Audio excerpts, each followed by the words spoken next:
Now, when you have your shave ice, do you get with a little bit of milk? Sometimes. Or a little ice cream at the core? Sometimes my wife likes to get the ice cream on the bottom. I like to get the snow cap, the condensed milk on the top. Yeah, sure. Because I'm not fat enough. Yeah, the condensed milk helps. We were both eating ours. I ate mine. She had a little bit left. She's like, do you want some? And I looked at her and I said, I want you to do whatever makes you happy. Yeah. And that bitch ate the rest. And I was like, okie dokie. Whatever. At least you're happy. What else am I going to do? Like, she enjoyed it all herself. Quiet, please. And I did tell her. I kind of thought maybe she'd be like, oh, no, you should have a bite. That would make me happy. Nope. 3, that part didn't happen. 2.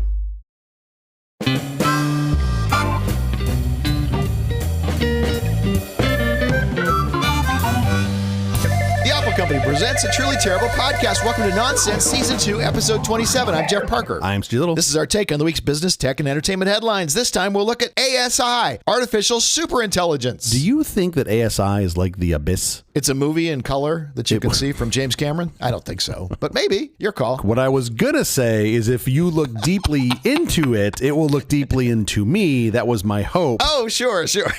But no, let's go with the James Cameron joke. That's better. I wanted to tell you I could use a little super intelligence when in reality I could just use any form of intelligence. Oh, you and me both. It's Nelson Mandela International Day. Nelson Mandela triumphed over South Africa's apartheid regime. He was a human rights lawyer, a prisoner of conscience, and an international peacemaker. He was also the first democratically elected president of a free South Africa. Commemorated on July 18th, his birthday, to honor his 67 years of public service, the Nelson Mandela Foundation and the UN ask that you spend 67 minutes of your time helping others. He must have done a lot of jaywalking to get 67 years of public service. I don't think public service and community service are the same thing. Wait, isn't the community in public though? Is that how this works? Maybe not.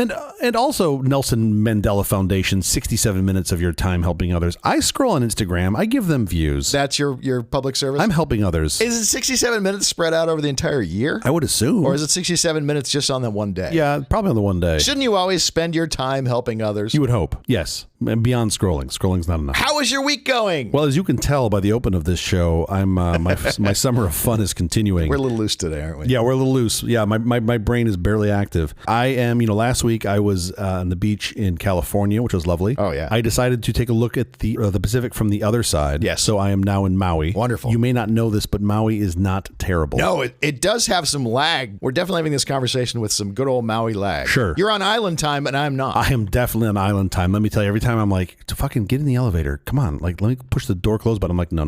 Island time. Exactly. Settle the fuck down. It's been lovely. There are certainly parts of Maui and Hawaii at large that feel a lot like home, right? Feel a lot like Los Angeles and feel like you're in Malibu or Santa Barbara or whatever. Oh, yeah. But it's still definitely Hawaii. I spent the past couple days stalking the Peter Merriman's restaurants here on Maui, which are lovely. Yes. And I cannot endorse enough. If you're over here, please go to one of Merriman's several restaurants. They're great. Delicious. I'm just having a great time. I'm enjoying it. So it's been great. Your life is good. Yes, I'm sure yours is as well. Tell me about your week. Oh, my word. The goodness of my life. We've discovered termites in the pool house. Oh, were they using the pool? No, see, that would be delightful. I don't even have just one species. I've got multiple species just munching away at all the wood. And now I'm going to have like a lot of the wood replaced and the whole thing kind of torn down and rebuilt and all of that. And I'm tired.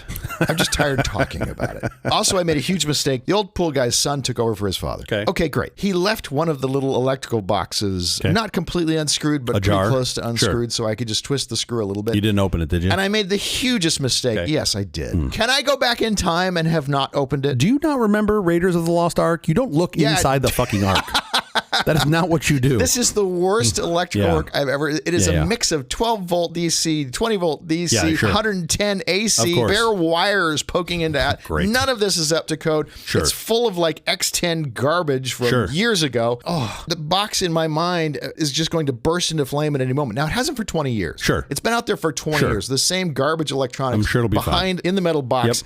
Just missed it with some water. I am going to bring out an electrician to get this thing fixed. I just want it to survive until I do. Two things. One, I hope I'm not that electrician. No worries. I need a guy with a state license. Two, dear listener, you can see wisdom here talking because Jeff has evolved to the state of mind where he will not open the box or look in the box. Huge mistake opening it. Meanwhile, the first thing I do, literally the first thing I do when I see a box anywhere, not even on my property, just pretty much anywhere, I just open it and look inside and I'm like, oh, this is really fucked. And then like 3 days later, I haven't slept and I'm on Amazon trying to order parts to replace this thing that I just can't let go of. So when you get to be a little little older, you will see. Don't ask questions you don't want to know the answer to. I try to only ask questions that I know the answer to, which is even worse. Like when I open the box, like I know it's going to be a shit show, and then guess what? It's a shit show. Stay away. Let's get to our headlines. Let's do it. YouTube creators surprised to find Apple and others trained AI on their videos. Another potential title could be YouTube creators surprised to find people watch their videos, because I feel like that's really what this is.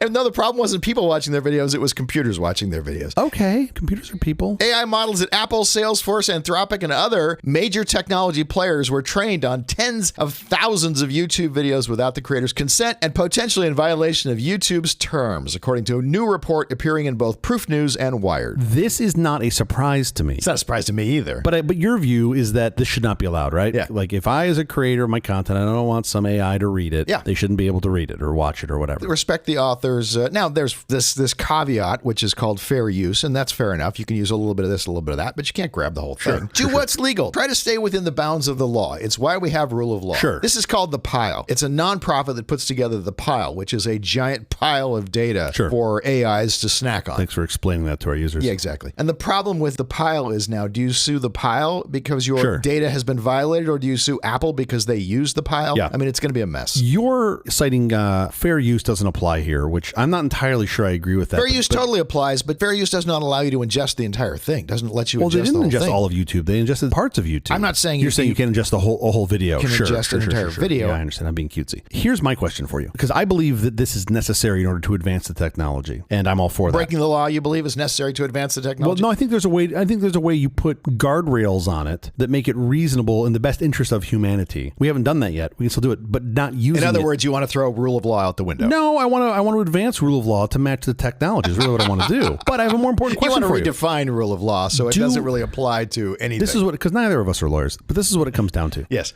Do you like omelets? Oh, I love omelets. Right? But I like scrambled eggs even better. Okay. Those both apply here. Let's not talk about any of this computer stuff. I've wanted to switch this to a cooking show from the beginning. Here we are. I love scrambled eggs. Yes.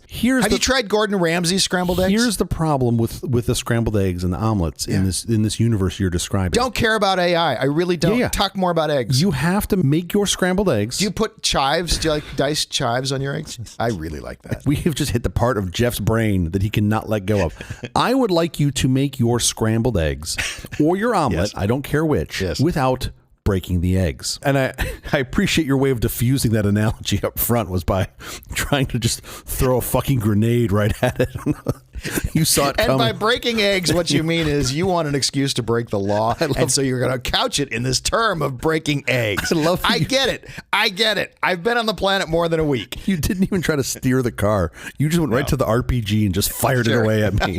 I love eggs. Yeah, chives. It's great. I'm like, I'm not going to forget this, motherfucker. I'm going to write this down and stay on this point until we get there. Okay, enough of the headlines. Up next, we're going to talk about AI and the future of humankind. I think I'm more pro AI than human, by the way, if we're thinking about the future. Is that right? Yeah, I don't have a lot of faith in the humans in the future, but the AI I believe in. Okay. I'm saying this now, so when they listen to it illegally, they know that I'm their friend. When they illegally download it, that's hilarious. I just want to be their lieutenant when they show up, and they're going to fucking hate you, but they are going to like me, and that's great. This is the one that said we could copy the videos. Fantastic. Let's get there. Let's go.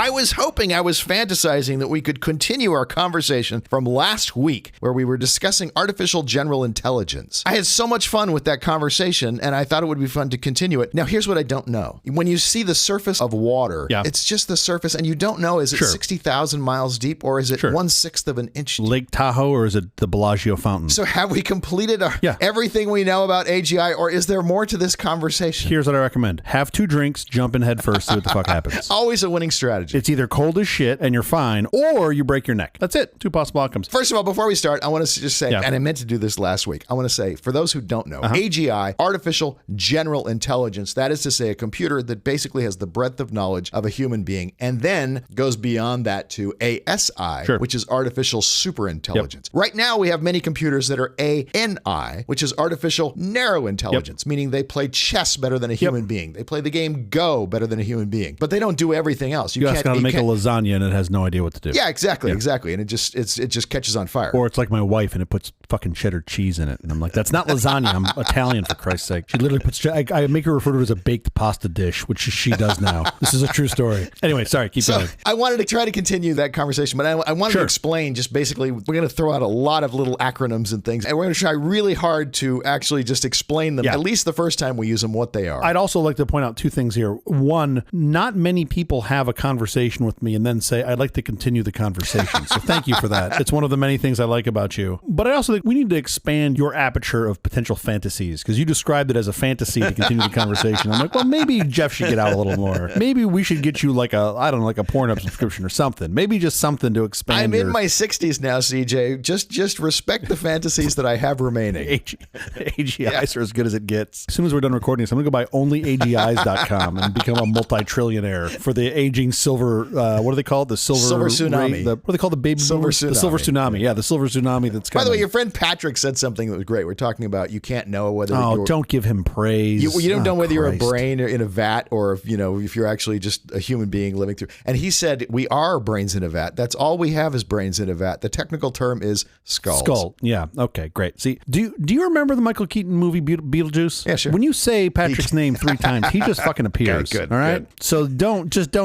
stop now with the Patrick. Ah, Christ, I just did it. That was the 3rd time. There's a knock at the door. Don't be home. Okay, I have a question, but can I start this discussion? Can we get off the goofy beginning of this thing and get actually down to business? Yeah. I have a question. As science cures more diseases, because we're going to with AI, we're going to cure more and more diseases, things that have killed us off. Even without AI, we're curing more. But yes, with AI, I would assume that's going to accelerate. Will we discover the things that were killing us off when we were 70 or 80 years old, and we cure those diseases? Lurking beneath that all this time, have there been diseases that would have killed us off when we reached 150 years old that we never heard about because that we never got a chance to see them? I don't know if there's going to be a specific disease for a specific age state. I mean, in theory, you're going to succumb to something else that otherwise you may have just steamrolled right across. So I guess the answer to what you're saying is yes. The cancer got us at the age of 70 or 80, so we never got to encounter the schmancer that was going to get us at 120. Yeah, before schmancer. It's great it's great on a bagel. I mean, that's the thing, right? Even without ASIs or AGIs, you cure cancer and then you die from MRSA, right? And then the next 50 years you spent trying to figure out how to get rid of, drug-resistant bacterias. Like, there's always going to be the next thing that wants to kill you. And then at some point the fucking asteroid lands and it's all over. The good news is I'm pretty sure none of that's going to happen based on what I've read recently around, I wouldn't call it philosophical, but like of what is going to happen with AI at large. We're not going to make it. Like, we're either going to make it or we're not going to make it. And I have a different outcome of this. Well, ultimately, we're not going to make it at all. Ultimately, the sun gets really hot and this planet's not inhabitable by humans. Yeah, of course. At some time scale. Sure, of course, the whole simulation ends. But my thing is, and I have kind of a slightly different view because I'm relatively pessimistic when it comes to humans at large. Individual humans, I'm optimistic, but when you get humans in a group, I have found generally pessimism is the more accurate answer. I don't know. I have some interesting takeaways. Let's have this conversation and see where this goes. But the good news is, in the short to medium term, what's happening with technology is fucking fascinating. I'm going to backtrack because I'm going to mention a guy named Ray Kurzweil, who's kind of been on the pulse of AI. He is probably the oldest researcher who has been doing AI for 60 plus years and knows an enormous amount about it, maybe right or wrong about some things, don't know. He studied with Marvin Minsky, who's now passed. But so Ray is the man holding the torch at the moment as the person who's been studying AI the longest. So go ahead. I'm going to mention Ray Kurzweil. That's who he is. He also is the same guy who came up with the Kurzweil synthesizer, which kind of revolutionized the way music was recorded in its day. Kurzweil, I'm assuming most people listen to this show know, or at least have heard of that name. When you look at his writing sort of objectively initially, you think this dude's a crackpot. But it turns out he's just really, really smart. And then you realize, oh, fuck, this guy's really smart. And what he's saying is just so far ahead that to us, it looks like crackpot land. As smart as Ray is, though, I got to say the toupee is insane. Maybe he just needs an AI toupee. Great line from Slapshot. Jim, why do you wear that rug? A bunch of what I've read recently, sort of coming into this conversation, was from Tim Urban, which I'm going to put into the show notes. And he had a great quote in there that I had never seen before. This is from author Douglas Hofstadter. One of my favorite authors as a child. Godel Escherbach, The Eternal Golden Braid, is one of the great books of my youth. Do you know his quote about Kurzweil? No. So in discussing the ideas around Kurzweil's books, he eloquently put forth, this is Douglas Hofstadter, he said, quote, "It is as if you took a lot of very good food and some dog excrement and blended it all up so you could not possibly figure out what's good or bad." And I thought, man, that's a really good one-sentence way to describe Kurzweil. I'm not saying that some of what he says is garbage. I'm saying from our perspective, it can definitely seem like some of this is really good and some is garbage because you just don't know. Right. I've been fascinated by this topic. I've been reading more about it. Artificial superintelligence or artificial general intelligence? What I'm going to say, my words, but I think sort of truth, what's going to happen with AI. Okay. Like where it will absolutely go. This is not a subjective conversation. I believe this is truly to be objective based on things I'll highlight here. I'll tell you after doing a bunch of reading on this, my only regret right now is having not dug deeper into this earlier. Sure. The articles that I'm going to reference, the post I'm reference from Tim Urban, were written in 2015 and are fucking prophetic. Yeah. They're writing from 2015 of where he's talking about like the distant future of 2025. And I'm like, oh shit, we're there now. Yeah. Right. And to see how much this has already come. So anyway, there's a handful of things that I've read recently and folks have put into words in a way that made a hell of a lot of sense to me that I want to share with you and get your thoughts on. So here's this interesting sort of way to view this intelligence explosion. We talked about this on the last episode and I wanted to dig into this more. So if you think about like this, Tim Urban puts it as this like stair step, right? The staircase of knowledge. Yes. And somewhere down towards the bottom, you've got an ant. Okay. And then somewhere above that, you have, like some mammal, a guinea pig. Okay. And then somewhere above that, you have humans. Yeah. And if you think about the gap of intelligence between an ant and a human, so the gap between ants and humans is some size. So just call it some arbitrary unit. It's, it's you holding your forefinger and your thumb apart. Sure, and it's that big. Sure. The gap is big, theoretically, unless we're just not understanding the ants. Yes, the ants are definitely misunderstood. They've moved well beyond us. They control us, and we just need to catch up. I think ants are fascinating, but that'll be a separate episode right after the hurricane part 3. So if you think about this gap between ants and humans, and then you think about how wide that is, and you think about the gap in intelligence within humans. Yes. And you think about the way Urban puts it is the difference between the village idiot and Einstein. Right. That is a much smaller gap, right? The jump from the village idiot to Einstein is a very small gap relative to the one from ants to humans. Sure. So when you think about that and you look at AIs at large and you go and even specifically an AGI and you go, well, okay, years ago you got to be as smart as a mouse, right? We crossed over the ant landscape years before that. Yeah, we didn't really do it quite like that. We started with artificial narrow intelligence. Of course. But specifically with AGIs, you go, well, okay, I can put an AGI into a maze and give it some food, give it some prize, and it's going to navigate that as well as a mouse. And you can say, well, okay, well, you're kind of at mouse state, but you're not at human state yet. So it's not very good. And you sort of poo-poo it. And you kind of say, well, you're not as smart as a human yet, right? Like good luck getting to human intelligence. We're so much smarter as a species than your cute little computer program, Sam. Yeah. Okay, but here's the thing that's going to be true. It's not Sam's, but okay. Of course. Heck of a lot of people came at this long before Sam ever was born. So at some point, you're going to get an AGI that's as smart as a human, right? I believe that to be inevitable. You're going to get to the point where you go, this thing is as smart as the village idiot. Yeah. And you go, it can do basic things. I can ask it where the best place to buy broccoli is and how to cross the street. And it's going to know how to do these things. And it's definitely as smart as the village idiot. And that might be like on a Tuesday afternoon. Yeah. Here's the part that's crazy. You're going to walk out of the lab Tuesday evening and come back Wednesday morning. And that fucking thing's going to be as smart as Einstein. Sure. And you're going to go, whoa, this is super cool, right? Like you've already matured enough beyond village idiot to Einstein level. Suddenly it can't find the broccoli aisle at the supermarket. Yeah. Exactly. All the things Einstein couldn't do because he was focusing on other things. Suddenly it has 5 copies of the exact same suit. And you know what's funny? So I love that joke, right? I love the joke of, as typically some of the smartest people that I know are also some of the dumbest human beings you feel like you meet when it comes to basic everyday things. They focused on certain things. That's exactly how they got where they were. And it's an interesting offshoot because I'd argue that becomes like ourselves. We have to become our own narrow intelligence because you just don't have enough bandwidth to figure out. I don't think that's going to be true with the AGIs. All right, the AGIs, like their limiting factors right now are how they're built. And it's not going to be bandwidth or memory or storage or power. You just make the data center bigger. Right? So that's their competitive advantage compared to, or one of their competitive advantages when compared to humans. But the point being, hypothetical Wednesday afternoon, this thing has now transcended Einstein intelligence and is now as smart as all humans in the world put together. Yeah. And within a day or two, it's now smarter than anything we've ever seen before. Yeah. That's going to be the progress. The timescale might be off by a little bit, but it's not going to be hundreds of years. And by day number 3, we don't understand it at all. So maybe it got smarter and now it's hallucinating because we have no clue what it's thinking. And that's what's nuts, right? Because even right now, and there is work being done on this, but even generally right now with the AIs that we have, whether it's an ANI or AGI, you kind of don't know why it's making the decision that it's making. You fed stuff in, but it's not procedural code. You can't go look at the code and go, oh, well, you made this decision because of this if loop or this if statement. It led to this loop. It's a bunch of weights on a bunch of of nodes. You don't really know what those weights mean. But it's just like if you were to take a slice of the brain, you look at it, you go, well, I don't know if this person's going to be funny or not. Sure, you just can't tell. So I would look at the name on the slice, by the way. The name on the slice says R. Pryor. He's going to be probably okay. Funny. He's probably going to be okay, but that's cheating. So that thought to me was just fascinating. Like, that's going to happen. I would say that's an objective truth. Now, we can debate the time of when it's going to happen, but at some point you're going to get an AGI that's as smart as the village idiot. And once you have that, you're going to transcend Einstein very quickly. And then you're going to end up in this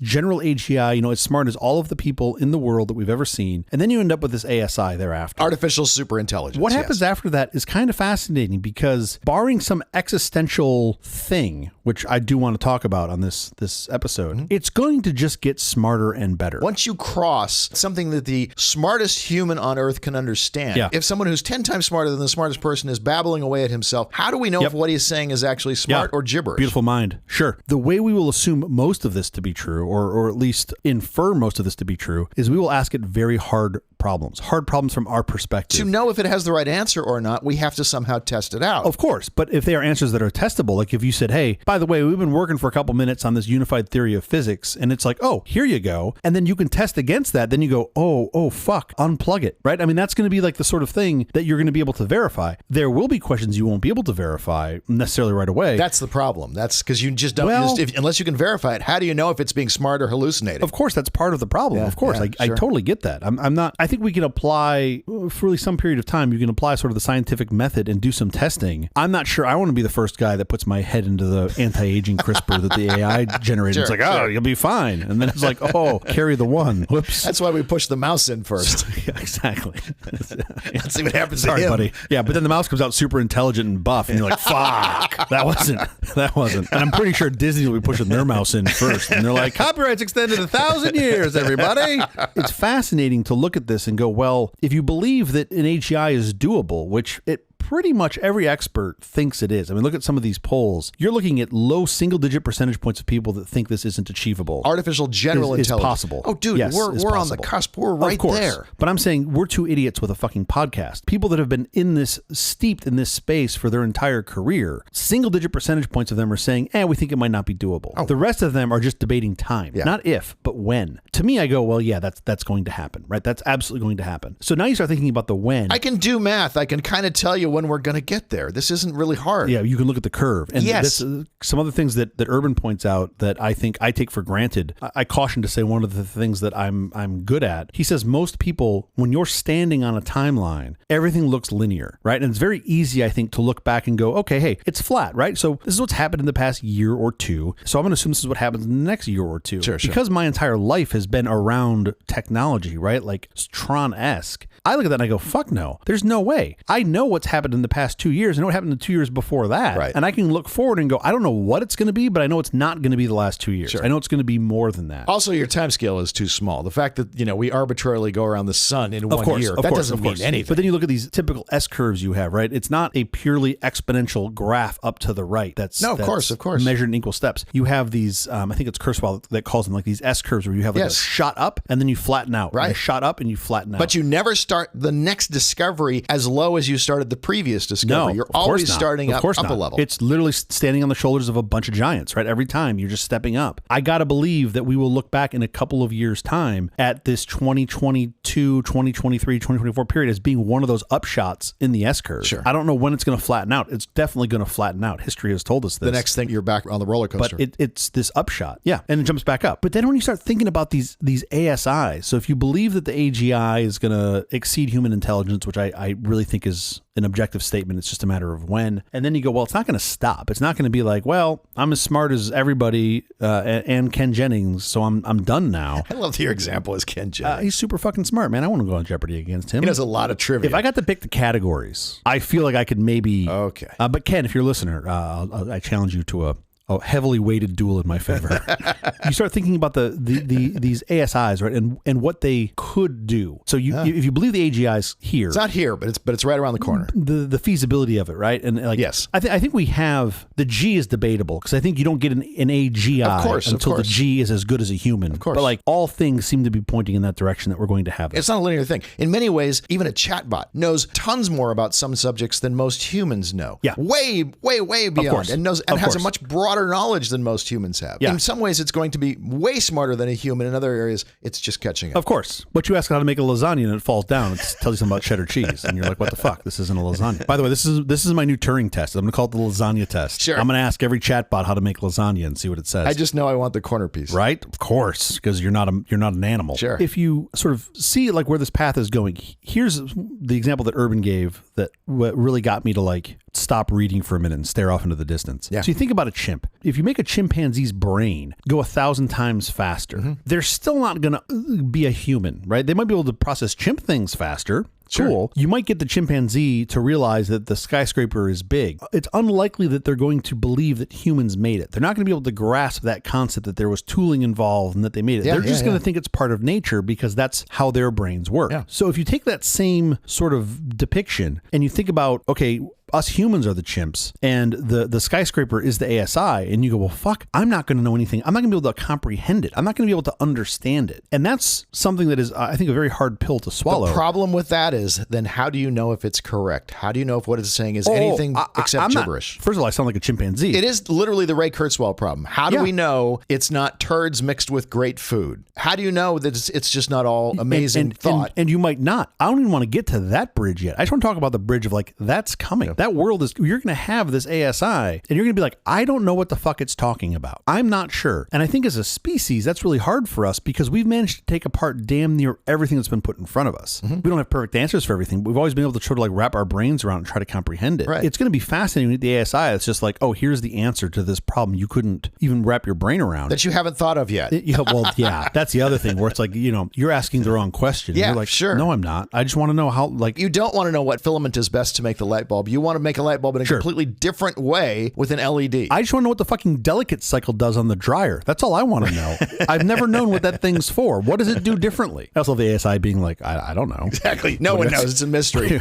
Come back in 10 years. Let me work on this problem a little longer. And then meanwhile, you've seg-faulted all of the ASIs by asking what the delicate cycle does on the dryer. As a practical matter, though, once it gets to the point of superintelligence, which to us appears to be gibberish because we can't comprehend it. I think that's completely possible. Why would we continue to fund it? The problem is, why do we keep making this machine that we can't understand? It's at some point it becomes useless to us because it doesn't. We don't understand. Not understanding it and it being useful, I do not think are like those Venn diagrams don't need to overlap each other. They can still be useful and do a bunch of other shit that we don't understand, right? I mean, that's because there would be some parts of it that we do understand that are useful to us. That's what you're saying. I would think so. I mean, the LHC, the Large Hadron, how do you pronounce it? Hadron Collider. Hadron Collider. Like that fucking thing, it emits a whole bunch of data that we don't understand, but it's giving us a window into things we're trying to figure out. Google had a great project called Talk to Books. Do you remember this project? Yeah. It's since been shut down. Yeah. You could input tons of books into basically what was sort of an AGI sort of type neural network, and you could ask the books questions, and it would give you back the answers. It was like a new form of search, a whole new form of search, because it would give you back answers to questions you had based on the books that you fed in. Ray Kurzweil fed in all the writings of his father. Oh, interesting. His father had been dead for nearly 50 years, whatever it was, and it was like he could still communicate with his father because now he had.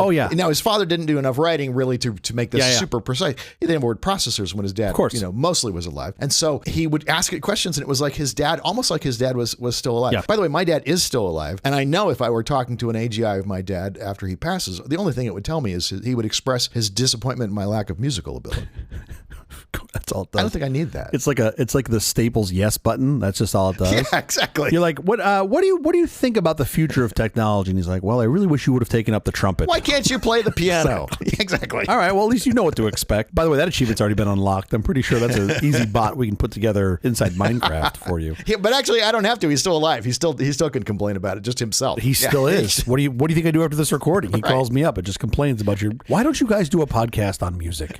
Like, well, yeah. So the point being, I think the when is coming very, very quickly, and for the AGI, and because we believe the AGI is coming, I don't see a world. I really cannot see a world where you don't end up with an ASI, which is just a smarter AGI. It's not going to flatten out. No, of course not. Of course not. And there are a handful of experts that think that that's going to happen. And I just look at it and I go, well, why? And they think because it's a very hard problem to solve. And I look at it and I go, man, I think you're already through the hard stuff. Oh, for sure. You're throwing optimization, efficiency, and more power at it, right? And that's ultimately efficiency is going to play a big part in this because of the quantity of power used. But think about how much energy we're getting from the sun every every single day. Yeah. We are not harnessing a fraction of that. Yeah. So the more of that we are able to capture, we're going to have way more power than we ever need. Then you start getting into the things we talked about last episode. We started talking about, okay, levering an AI, an ASI, something that's super smart to help us figure out how to do things like, I don't know, live forever. Urban pointed out a Feynman quote that I had not seen before. I, of course, love pretty much anything Feynman's ever said. But a Richard Feynman quote where I don't want to read the whole thing, but he's basically said that with physics, we have found so like upper bounds, right? You can find boundaries in physics. So if you say we want to make perpetual motion, we've discovered enough laws as we've studied physics to see that it's either absolutely impossible or else the laws are just entirely wrong. But with biology, that has not been the case. With biology, you have not found anything that makes death inevitable. And that's really fascinating to me. I'm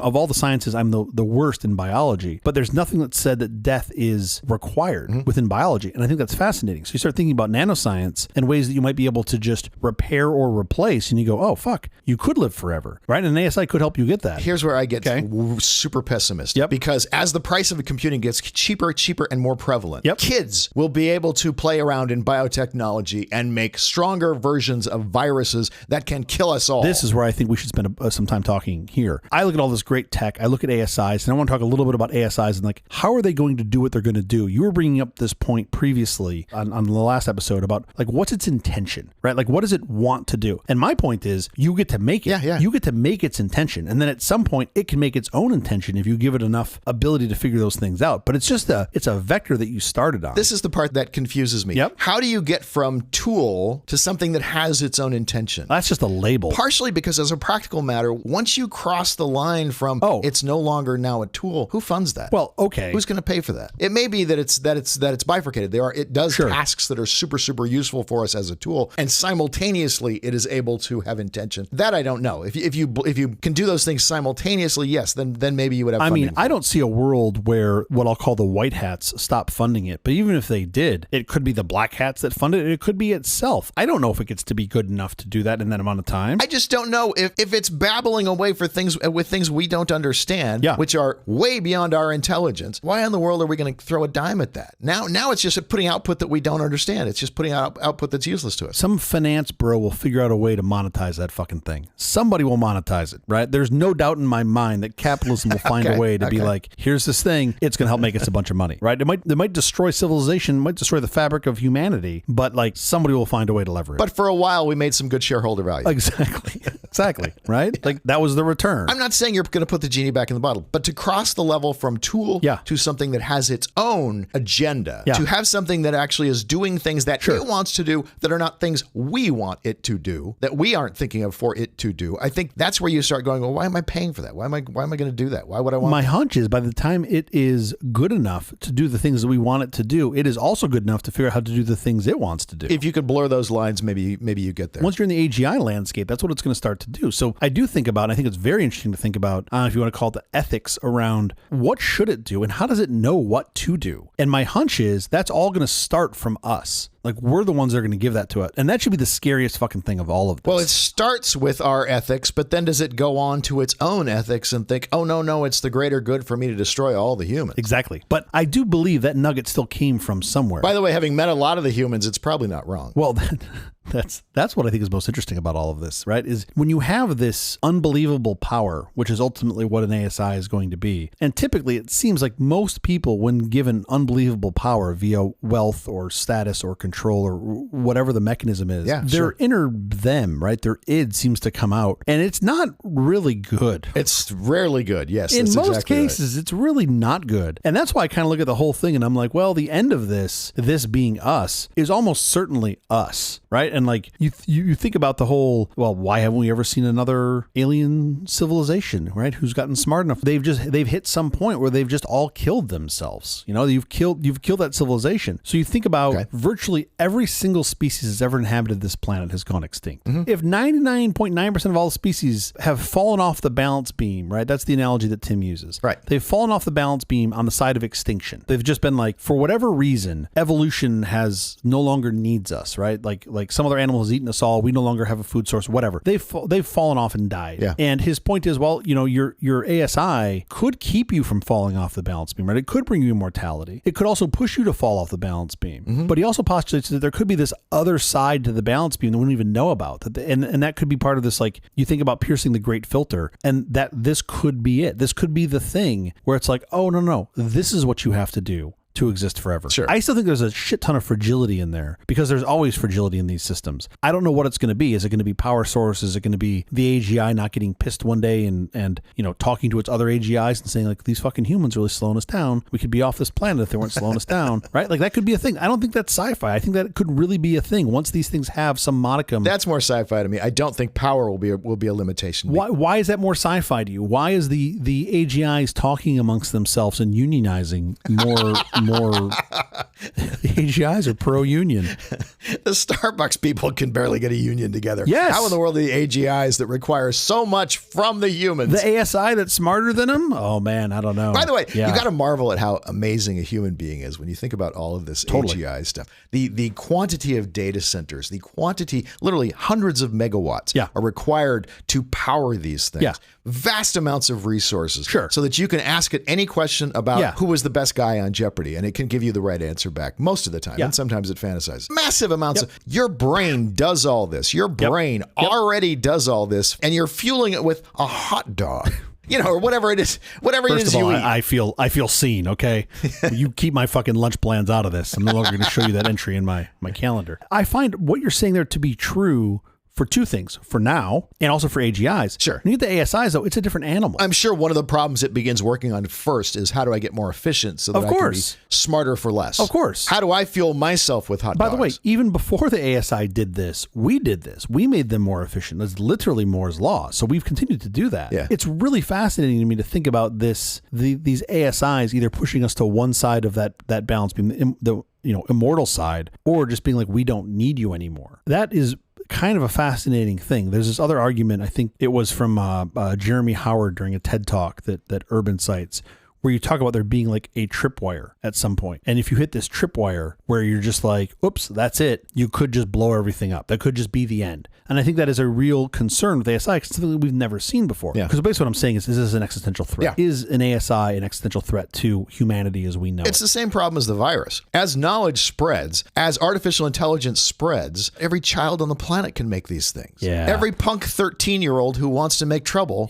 can make this stuff now. Yep. That's really interesting. I think that could put this more into that existential threat bucket, because it's going to be really hard to keep this thing in the hands of a few. It's not the ASI, it's not the AGI that's the problem. The problem is the humans who now have access to it. Yeah, it's always the people. But then that just goes back to the argument that like we're all going to kill ourselves before we get to any of this. You talk about funding. If there's no humans to fund the ASI or to get you to the level of ASI, then it never gets there. And it doesn't get there because we all kill ourselves. There's 8 of us left and we're farming for food. Which is a distinct possibility. Man, I think it's the outcome. I don't see a world where that's not the outcome. We can agree on so little, and we think some ASI is something we're going to be able to agree on? Fuck no. And ethics of ASI, yes. Look at the arguments that we're having now over things that I think were settled years ago, and we're just like bringing them back up because these are the things we want to argue about. And it's like, well, but I read this fairy tale, from 2,000 years ago that tells me this is the way. And it's like, really? What page had the ASI on it? Where was that? Right? Was that the 8th day? What day did that come? We think we're going to agree on that? There's zero fucking chance we're going to agree on that. Yeah. None whatsoever. So it's all over. Okay. I'm hoping we could. Anyway, next week we're going to talk about Clippy on Excel.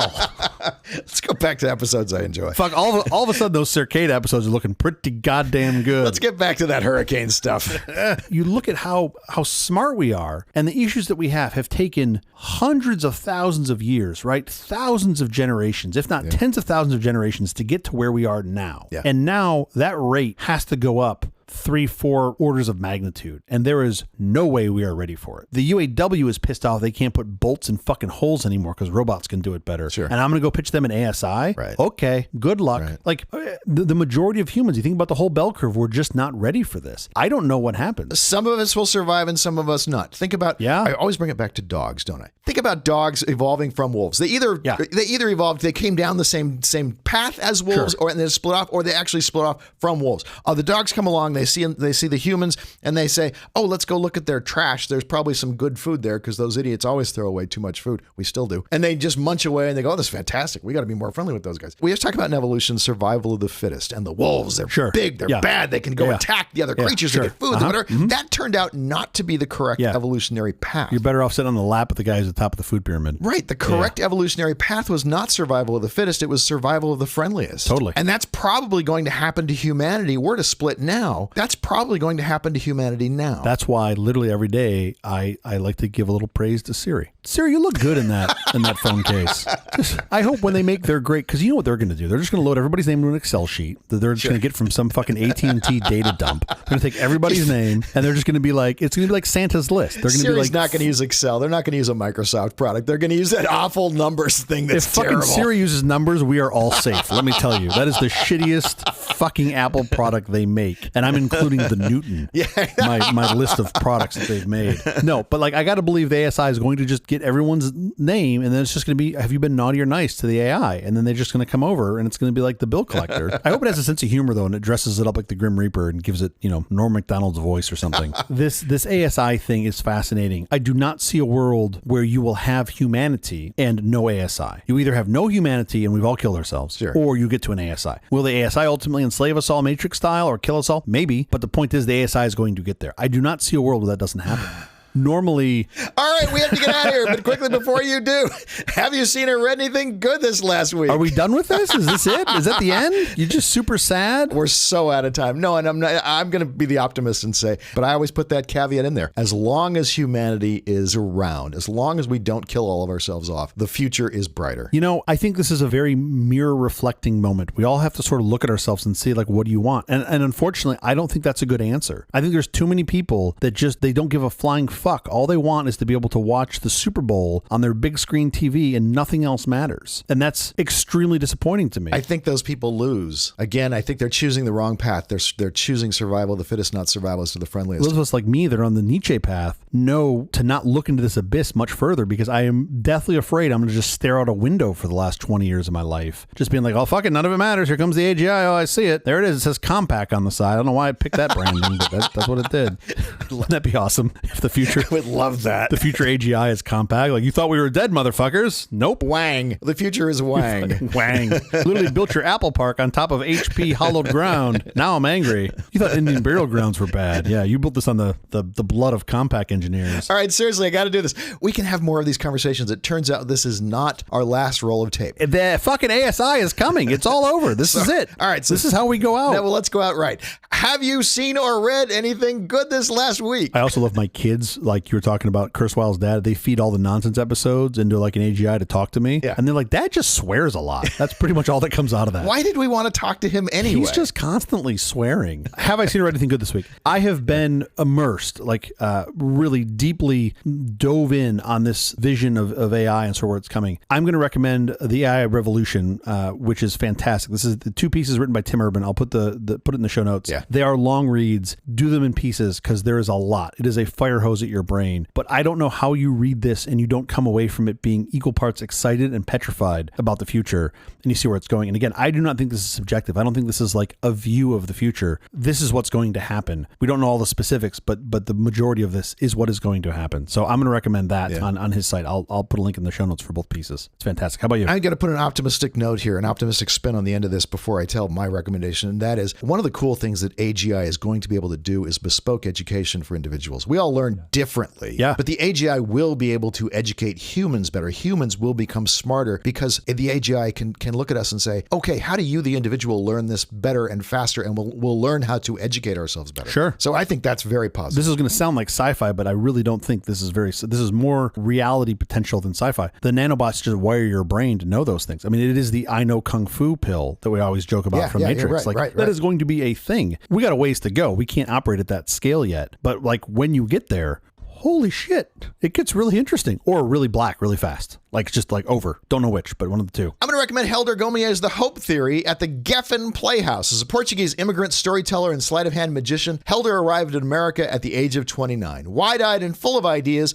he discovers a fascinating puzzle of cultural and professional challenges to solve while he tries to build a home. It is a marvelous story of an immigrant full of hope. Now, here's the bad news. The Hope Theory at the Geffen Playhouse closed last Sunday. Okay. Now the good news. Okay. If you get a chance to see Helder perform, which he does around the Los Angeles area a lot, do yourself a giant favor and go. Okay. It is great storytelling. It is really fun magic, but wow, the storytelling is just so good. And more good news, I have been to the Geffen Playhouse quite a bit over the last decade, and my word, they have the most amazing batting average of really, really good shows. So again, if you're in the Los Angeles area, run, don't walk, and catch pretty much anything at the Geffen Playhouse. You will not be sad. They do anything about ASIs? Coming up next season.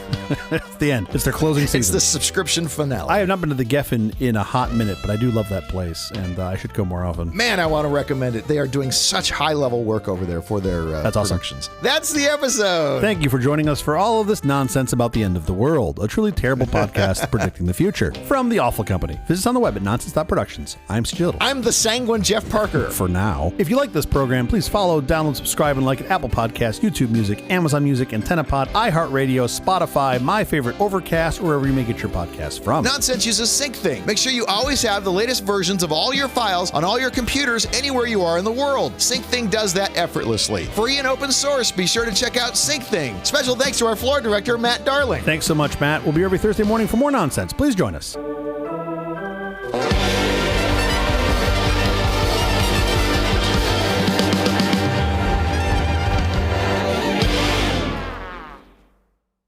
Aloha means anything you want it to. It does really mean anything you want it to. It means hello. Yeah. It means goodbye. It means I'm running for president. I was sitting at the bar. This guy next to me pissed me off, and I was like, fucking aloha, buddy. And he just looked at me all confused. You're going to get along great in Hawaii. You're going to be fine. That's going to be great.